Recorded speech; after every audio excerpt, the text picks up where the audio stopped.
Basketball, volleyball and soccer players from Australia and other Oceania countries will be permitted to compete at the next edition of the Asian Games. The Olympic Council of Asia confirmed after its General Assembly over the weekend that athletes from Oceania would be eligible to compete in some team sports in Hangzhou, China, in September 2022. Australian Olympic Committee President John Coates said he had been campaigning for decades for inclusion at the quadrennial event, which was first staged in 1951 in India and most recently last year in Indonesia. He said the invitation to the Oceania athletes is limited to sports which qualify for the 2024 Olympics through Asia, including volleyball, beach volleyball, basketball, soccer and fencing. Australia is very grateful for this opportunity. And there will be enormous interest from our Oceania neighbours, Coates said in a statement Monday.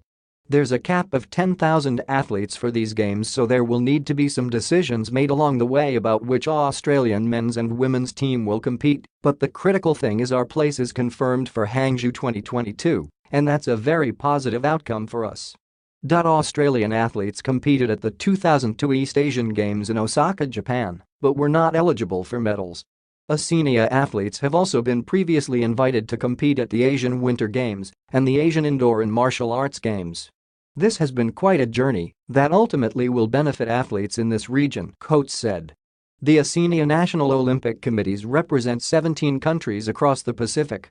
Members of the Asian Olympic body also re-elected Sheikh Ahmed of Kuwait as their president despite his pending criminal trial in Switzerland in a case of alleged forgery in an arbitration process. He is also implicated by the U.S. Department of Justice in paying bribes to Asian soccer officials through OCA accounts. The Sheikh, who denies all wrongdoing, suspended himself in November from his longtime IOC membership and presidency of the Global Group of National Olympic Committees, known as ANOC, but continues in his OCA work.